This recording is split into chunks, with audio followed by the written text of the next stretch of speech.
Or yeah, you can say it's a yeah. And this is regret, really. Regret or sadness over an opportunity that was lost. Or an opportunity that was, I could have done that. Oh, I didn't do it. Didn't work. You're looking back and you keep beating yourself up over what you could have done, and you was right there. If you just did it, things could have been so much better. Why didn't I take that opportunity? A lot of times, people, when they email me, especially with the subject heading being sadness or depression or something, usually has to do with relationships. There was a sister, I wanted to marry her, and I should have proposed, and then she married someone else, and I'm sad every day, and I keep thinking about how I should have got the guts and talked to her dad, and I didn't do it, blah, blah, blah. This is al-asa. But it's also a kind of sadness that's not just on opportunities lost, but it's also a kind of sadness that expresses when you did something bad in your past, and you feel like that bad deed you did, whatever it is, don't tell me, whatever it is going to affect negatively everything you do in your future. Like your mistake from the past is going to negatively affect everything you do in your future. This word is al-asa. This is also used in the Quran. And this word, it's important for Muslims to understand because we're living in a time where the opportunity to do really bad things very, very easily has been made convenient, right? So we can do pretty bad things, spiritually speaking, to ourselves and damage our souls with very little effort.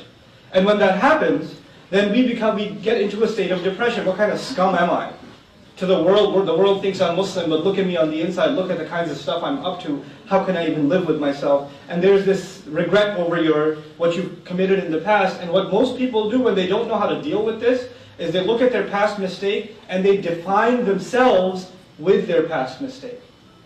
What I mean by that is, I messed up, that must mean, I messed up in the past, which must mean I am messed up. There's a difference between I messed up and I am messed up. When people mess up, that doesn't mean they are messed up.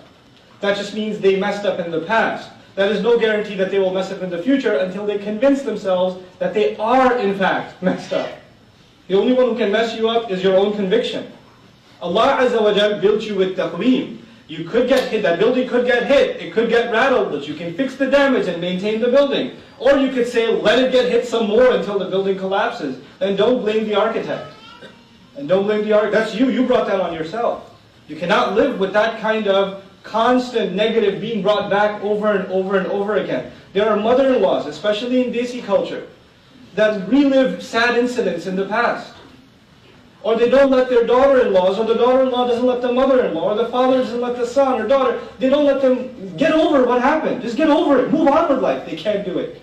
They have to bring it up. It happened 20 years ago. Let it go. No, you did not get married with our permission. Therefore, it just makes me sad. But it's over. You cried about this for 3 weeks already. Remember all those tears? Remember all those dishes you broke? We did that already. Now I have children, and those children are going to get married. And you're still not coming to the wedding because of what happened for that like 30 years ago. You're making yourself miserable, people around you miserable because of asa, because you can't let go of the past.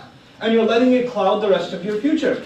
Allah Azza wa Jalla did not want us to have a heavy life or to have a heart filled with sadness. Actually, one of the descriptions of a heart that's full of iman, a beautiful description in the Quran is qalbun salim. Qalbun salim, so beautiful.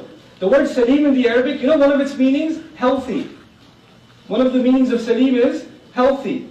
Allah wants the believer that comes to Allah on Judgment Day successfully. Allah says, إِلَّا مَنْ أَتَى اللَّهَ بِقَلْبٍ salim. Except for the one who comes to Allah with a healthy heart, a sound heart, a heart that is free from damage, meaning emotionally you're sound, not just in terms of your iman.